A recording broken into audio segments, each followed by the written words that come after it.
Look at this watering can. As you can imagine, we're in full crisis mode, and that solar generator is saving the day on these little babies. But I just wanted to send a really, really quick thanks and shout out to Blue Eddy Canada. I've had 7 days without power, light, heat, running water, phone or internet or anything, and I have really, really been struggling. Look at the germination rates on these home-saved tomatoes, and there is so much lettuce and brassicas and herbs and goodness popping like crazy in there. Oh yeah, and I got frickin' germination, buddy. Potting up pawpaw seeds.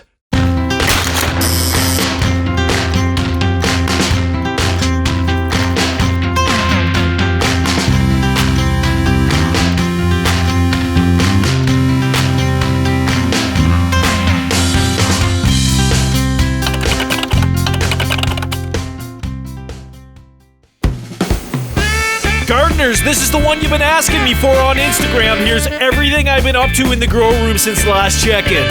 Folks, back in the grow room, and it is tomato time 2025.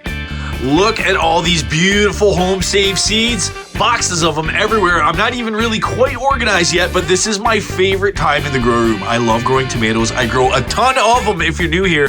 I average 70 to 80, sometimes 90 plants. That's how much tomatoes I grow and need on the homestead throughout the year. And there's my soil up on top of these fluorescent lights. Just been warming that overnight. It's pre-moistened. It's ready to go. We're just about ready. Let's peek in there to start putting some seeds into this soil. But just before we do, let's check in from last time. Look at all these beautiful peppers from the last time I did a little grow room check-in for you. All doing very, very well. I got a little worried about Brian's blood, man. It took him a long time. Look at some of these other ones that were planted at the same time. They took forever to germinate. And then I have one fail here, my giant Marconis. Some of my favorite peppers, none of them came up. So that kind of sucks. Let's have a look at some of this chard and celery and onions and brassicas that we planted last time, all looking really, really good. Killing it. No pawpaw seeds up from last video. I'm still waiting for germination on those. That's going on almost a month and nothing has happened yet, but I'm checking frequently. I'm keeping them moist and watered. They're gonna go eventually, hopefully. But now we got to get to tomatoes because I actually got to jet out the door. I don't have much time and I have so many tomatoes to plant. First things first, though, I got to get organized. I don't even know what's going on here. So check this out. I had all these home-saved seeds from last year's garden. Am I right?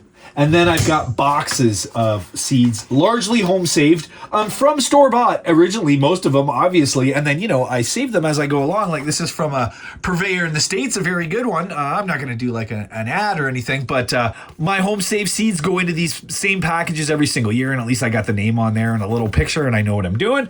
But let me get organized, get some trays onto here, and let's get labeling and planting.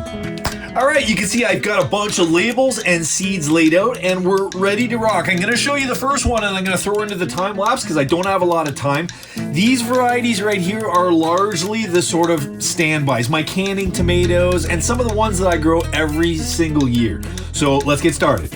All right, I've got my trusty chopstick at the ready, and you can see I'm starting off with these beautiful home-saved gold medal seeds. This is one of my favorite tomatoes. I've got them dried on this paper towel. I'm going to grab a few of those off of there and just start planting them. Now with tomato seeds, you're looking at about a 1/4 inch max, absolute max. I feel like you could go even a little bit shallower at times, but I'm going to put 2 seeds in each one of these cells, and then I'm going to start putting them down. About that much. So you remember my chopstick is marked. If you watched the last video, you're going to see on there I've got a 1/4 inch marked and an 1/8 inch marked. We're going to push those down about that much.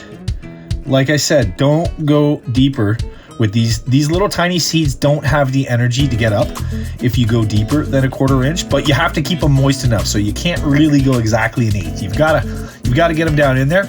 And there's 2. We're going to cover them over. Okay, that's pre-moistened soil, and that's huge, right? I talked to you about this on the last video, but if you're just sort of tuning in now, notice that the soil is very wet. And that's for good reason. These things won't get watered again until I start to see plants, unless there's a problem, unless I see the soil is drying out. But I'm going to put a lid on this while they're germinating. And there's 2 down.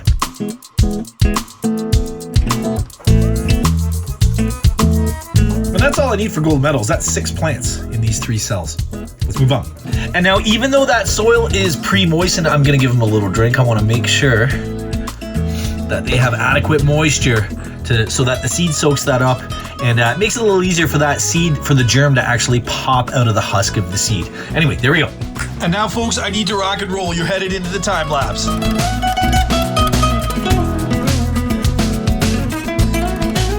And that's all I got time for today. Beautiful. Look at that tray. That's a lot of freaking tomatoes, man.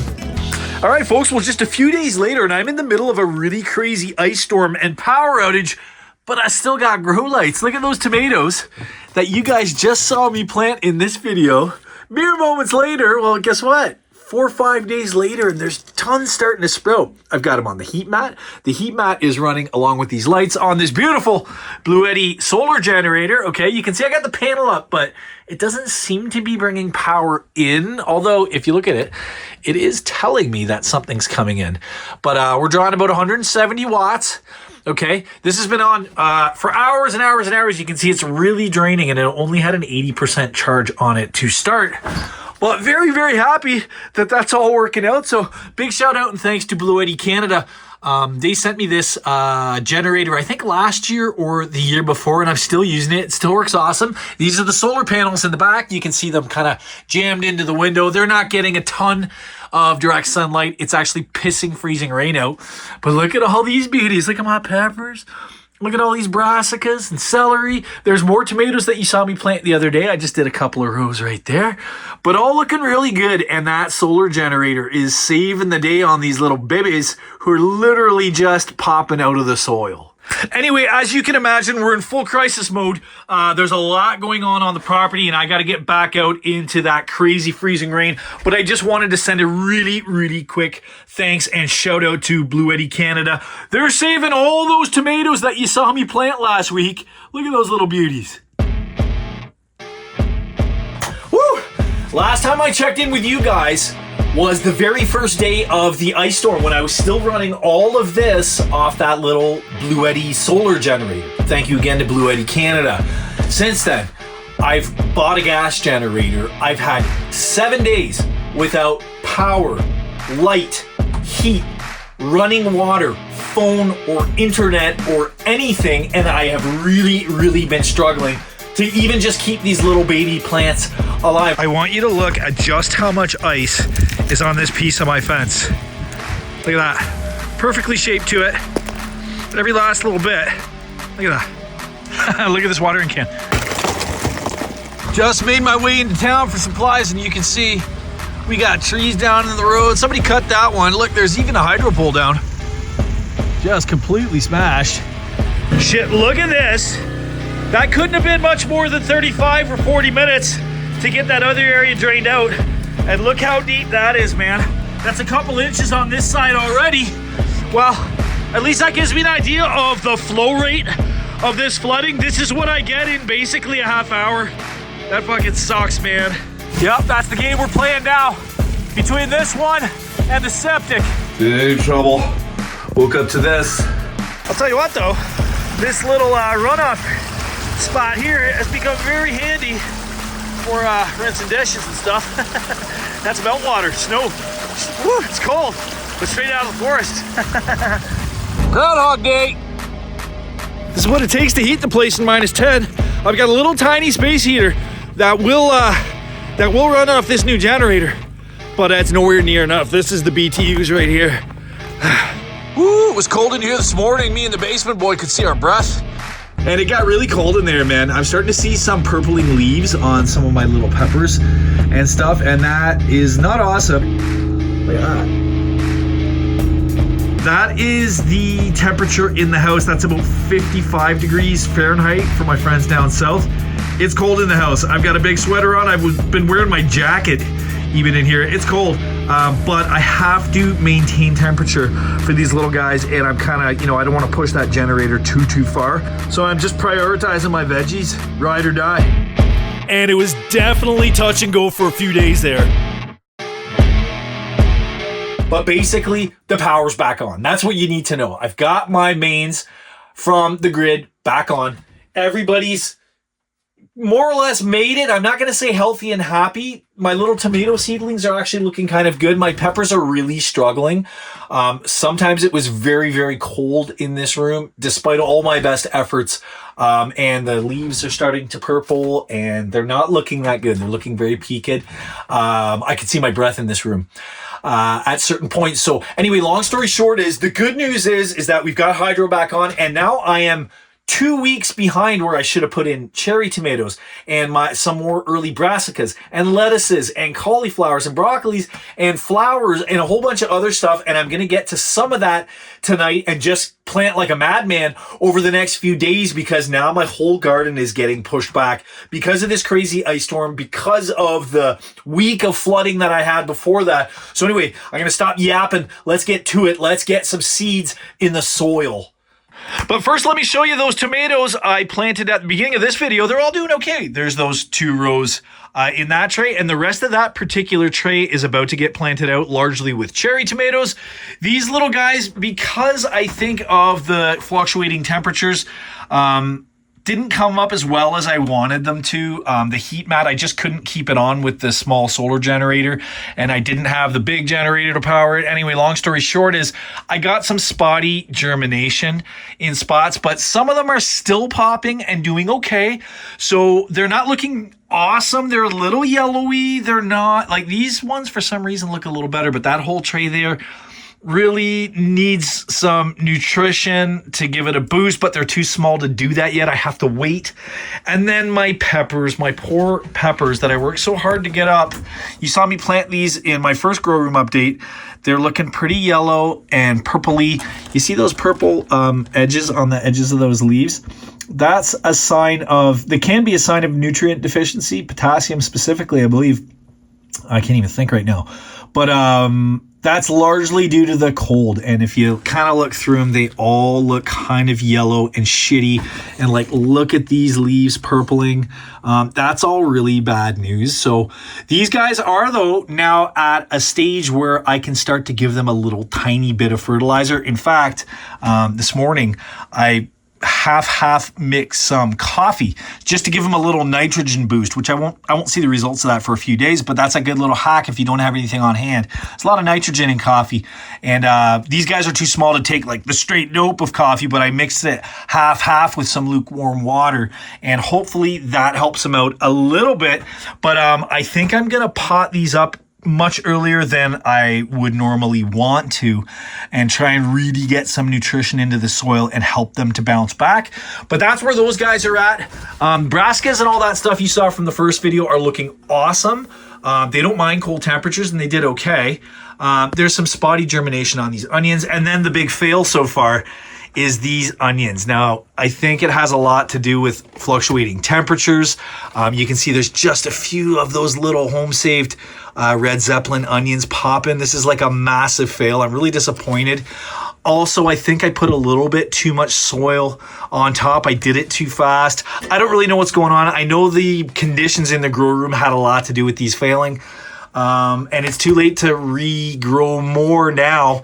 It's just too late for onions. They grow really slowly. So I think I'm going to get what I can get, maybe buy a few plugs, etc. And then the last thing that I really want to look at, which I haven't had any time to look at whatsoever, before we start planting cherry tomatoes and lettuce and herbs and brassicas and a bunch of flowers, is my pawpaw seeds. This is really, really exciting. Hold on. Yeah, no, I don't know if anything's going on in here, but they've been getting regular little spritzes, despite the fact that they actually feel a little dry. I don't like that. But what I'm hoping, in a whole probably 10 days I haven't looked at these, is to see, oh yeah, and we got a little bit of germination. Look, there's 3 right there. Oh, that's exciting. Those ones no, but look, hold on, let me zoom in. Hey, look. 1, 2, 3, at least of those on that top layer, and a little bit of mold. I don't like that. Hold on. Let's have a look, buddy. Oh, that's exciting, dude. Let's have a look in here. Hold on, let me zoom her back for you. The bottom layers are feeling a little more moist. Oh yeah, and I got freaking germination, buddy. I got tons. 1, 2, 3, 4, 5, 6, 7 in that layer. That's amazing. Woo! And the ones at the bottom are doing good too. Look, I got 1, 2, 3, 4, 5, 6, 7, 8, 9, 10, 11, 12, 13, 14 of them sprouting down there. Yes! Oh man, this worked out. That is awesome. Hold on, I need to spritz these guys. Do I have anything in my sprayer? I don't really, but they need water, okay? And I need to get some long pots to plant these guys. So I ordered some big, long, 12-inch deep, 4-inch pots for these, just in case they germinated, and they haven't showed up yet. So I don't want to leave them too long like this, but I also don't want to plant them shallow. If you didn't know, pawpaw have really, really long taproots, okay? I don't like that he's curving already. They grow long and deep. So I have these 12-inch pots coming that are specifically made for trees with taproots, but they're not going to be here for a few days. So probably the best course of action is to wait till those pots show up and then just put them in one time and not have to disturb that little taproot. But that is so freaking dope that we've got a little bit of germination happening. I don't like this mold here, but I can't mess with that taproot too much. Tell you what, let's just spray them with what I can, get that all wet. Hey, this bottle's almost empty. Hold on. Yeah, I gotta fill that bottle. I'm gonna spray them with what I can, and we're just gonna put those back there like nothing happened, and it's super exciting. Oh, you know what? They're not gonna be there that much longer. I'm just gonna quickly go like that. That's it. And the rest can soak down. They've got some water. Okay, guys, let's get contact. Let's keep you going. Let's get the rest of those germinating. And here's what I'm learning from this little experiment using this weird container thing to like pre-germinate them. The ones on the bottom that have maintained more moisture did better. So here's what I'm thinking. That top layer could have used a little bit more moisture, but this is my first time doing this, and that's a smashing success. I would say I've got like 25 trees started in this one tiny little bit of space. That's a freaking win, man. Okay, let's put that lid back on. I'm gonna put that away, and let's get to planting all these cherry tomatoes. It's time. All right, let's get down to business, buddy. Okay, so I've got 3 rows here, and you can see I've got some planted in there, and I've got 3 different yellow varieties. So check this out. There's gonna be my yellow currant. That's the smallest tomato in the world, or one of the smallest tomatoes in the world. Let's put those yellow currant seeds there. With that guy, I've got yellow pear tomatoes right there. Okay, we got some home-saved yellow pears. We've got a variety that I completely forgot about that I haven't grown in a few years called banana legs. Hey, look at that little buddy. That little banana legs is going to go there. I don't even know if those seeds are still good, but let's find out and try. Okay, and this is a lot of cherry tomatoes. I should make a note. I'm going to give a lot of these away. People are always asking me for them. I might as well just get ahead of that. Okay, there's banana legs. Now let's get a bunch of red varieties. This is a variety that I've been growing for quite a long time called Sweetie. Okay, there's our little Sweetie right there. Hold on, let's do all our reds together. This is a new variety that I'm very interested, that I got from OSE, the Ontario Seed Company here. Not sponsored, but, you know, local. Canadian, right? We're buying Canadian these days more than ever. This one's called Candyland. All right, that's a cool little tomato. I can't wait to try those. I don't know if it's a hybrid or whatever. I'm going to find out, but it's very quick. It claims on the package 55 days to harvest. And, cherry tomatoes generally I plant a little later than my big ones because they're smaller fruits. They come earlier. The fruits come earlier and more often, and they're really abundant, and you can do that. And it's better to not have big, giant, long, leggy tomato plants to go into the ground. So I usually put them back, but now I'm really behind. This is really going to help. These little short varieties. I've been picking varieties that are kind of short. So there's Candyland. That's exciting. Here's one that I grow every year that I've been growing 4 years. That has no name. This is kind of like a tomato tree from Salt Spring Island.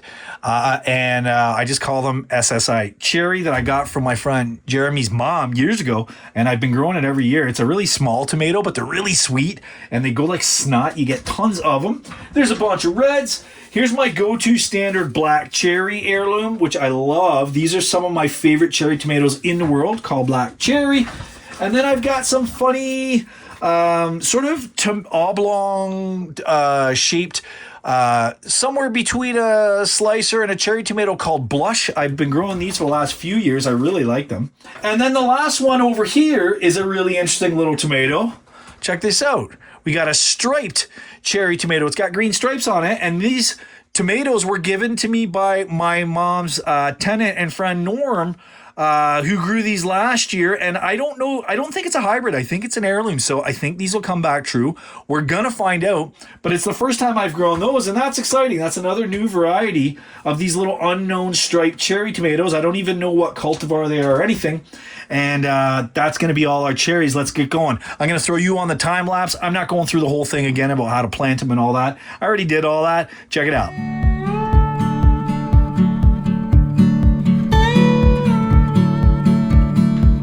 All right, friends, that is a shit ton of cherry tomatoes. I did notice, though, just when I put that last little bit of water on, I did notice where I saw a few little floaters, and that's always something to be wary of when you're top watering like that, when you're first starting seeds. Sometimes they can't escape. They'll, if they're not under too good, sometimes they'll float up, and that one won't germinate. There's one right there. It just won't germinate, so it's worth going over real quick and having a quick look. Yeah, there's a floater there. Okay, a little shit going down. Go to your home. I think we're all good here, guys. And I've got this whole strip here. I'm going to think about what to do with that. We're going to move on to some other stuff.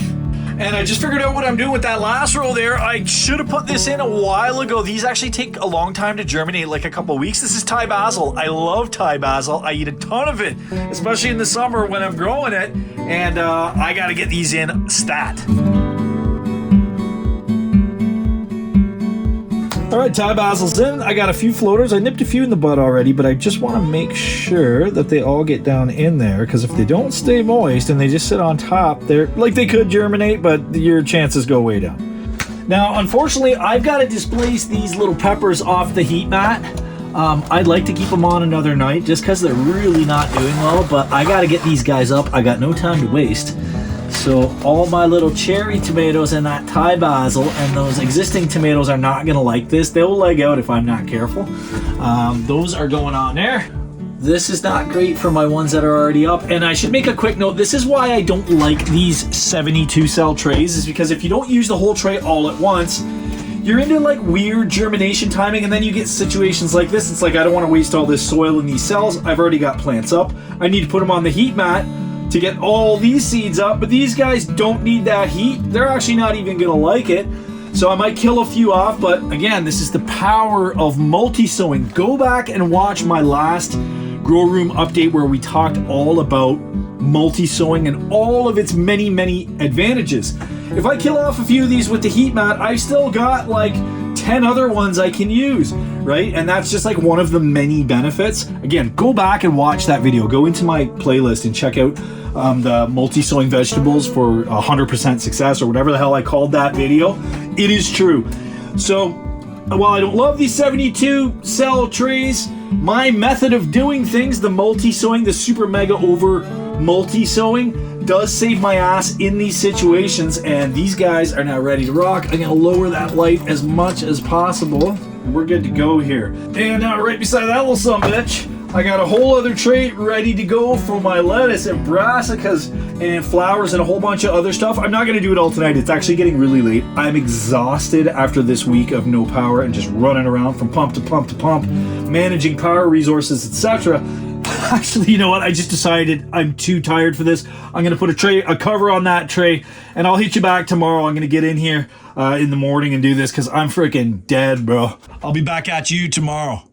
All right, friends, we're back. I got some much needed Z's. It's the next day, and I'm on to brassicas. You can see I've got this all organized. I got kales here. I got rapini. I got broccoli, cauliflower, bunch of different cabbages. These are all going in about 1/4 inch to 1/2 inch, mostly in that 1/4 inch and maybe a little bit more range. And exact same thing. Pre-moistened soil, trusty chopstick at the ready. Everything's organized. Throwing you on the time lapse. Let's go.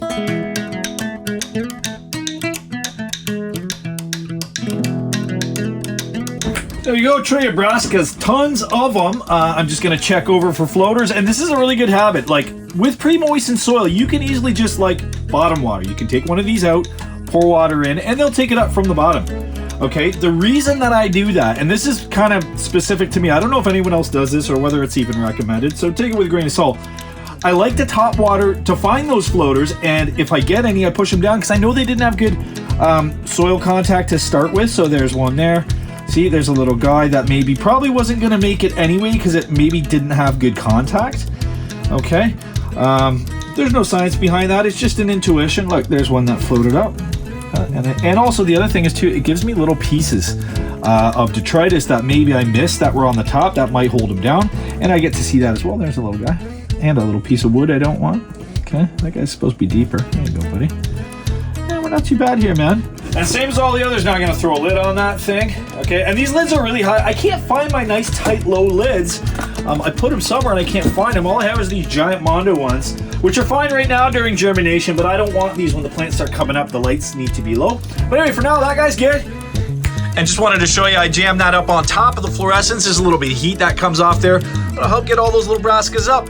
Guys, next is a whole bunch of lettuce and some other stuff, but I got a million things to do outside on the property. It's gonna be tonight. All right, gardeners, there's that tray. All organized already. Already got everything I want to grow. I've already got all my tags in, and we're going hog wild on lettuces. This is what I'm gonna have time for tonight. I'll show you. It's like a bunch of sort of, the stalwart, like, standbys that I grow every single year. The Butter Crunch, the Prize Head, Ruby Red Leaf, Frisée Endive, this is a new one, La Rosa Red Leaf. Here's another stalwart, the Merveille des Quatre Saisons. Here's another new one, Black Seeded Simpson, which I haven't tried. Here's a really interesting one. I grow red romaine pretty frequently, but I've never grown this super red romaine variety yet. I'm doing some Paris Island White Cause romaine lettuce. Radicchio, which I have. These are come back every year. I've got radicchio all over the place, and I have a lot of these mustard greens that self-seed in my garden all the time. Mizuna Red Streaks, Osaka Purple, and I even have some red shiso, which isn't exactly a mustard, but it's like a mustard adjacent plant, a real nice spicy Japanese plant that I like a lot. And I don't have a lot of seeds, so these don't self-seed too good in my garden. Everything else does of these other mustard greens, and I got a bunch of other varieties that just kind of go like snot in there. But anyway, that's what I'm planting. Again, don't have a ton of time. Lettuce seeds are very small. I'm going to show you the first couple ones. They get planted pretty shallow, 1/8 of an inch generally. And then I'm going to throw you on the time lapse. All right, let's start out with this very fancy new variety, the Lola Rosa leaf lettuce. Beautiful looking lettuce. Can't wait to munch on some of that. But just before I actually get the seeds going, let's make sure, friends, that, because the seeds are so small, it's super duper extra important to take out any larger bits of organic matter and to smooth out your soil.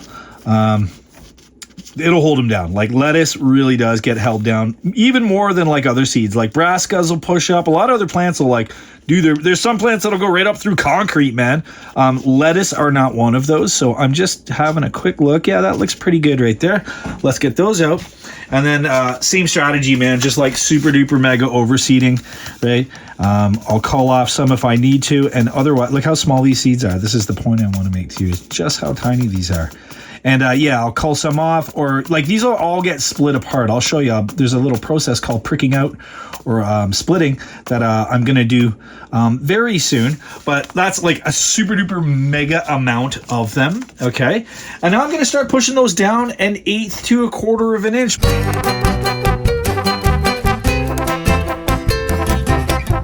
And hold on, I'm dropping into the time lapse to show you something. I started doing some of my lettuce this way last year, and it ended up working out gangbusters, and I totally forgot until I started doing it. So I want to show you this.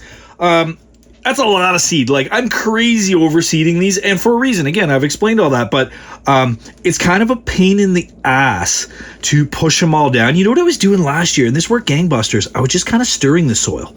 Stirring it up. I'll get that 1/8 of an inch, buddy. Watch me. Okay. I'm just pissing around a little bit, and I'm pushing down the odd one, but I'm just kind of stirring it, and it's a lot faster. Look at that. That one's done.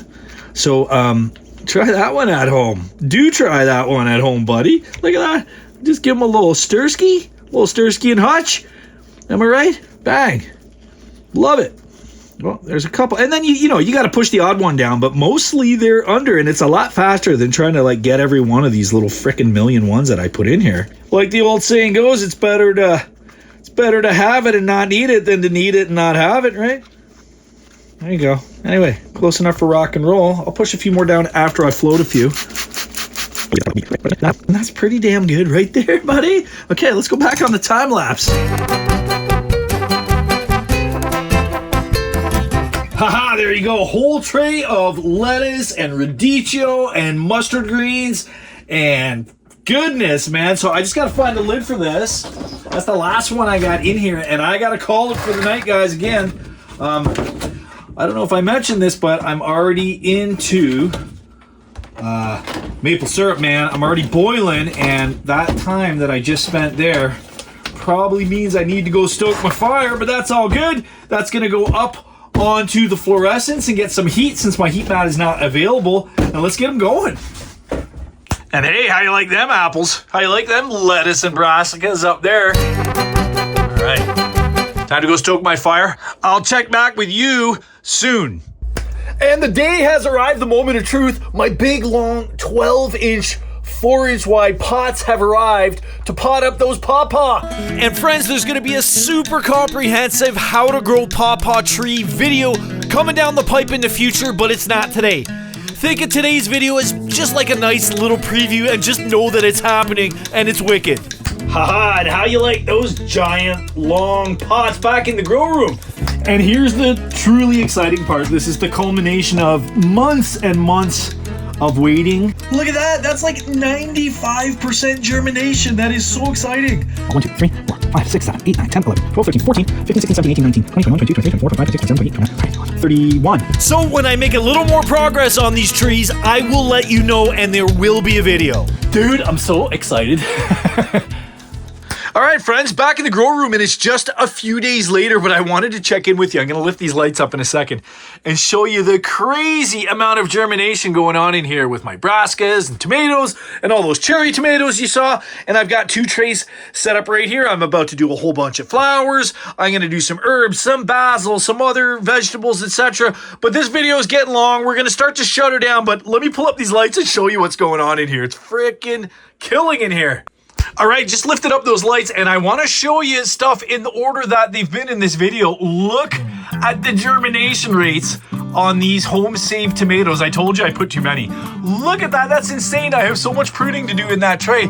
But hey, look at all that insurance, and look at all those tasty tomatoes from home-saved seed. And they're absolutely fucking destroying, dude. Look at that. That's beautiful.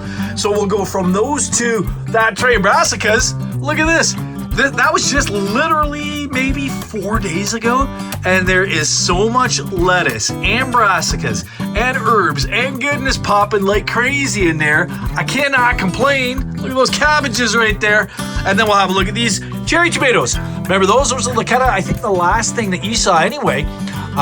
Planted that out. They're all starting to germinate, and that was literally just 4 days ago again.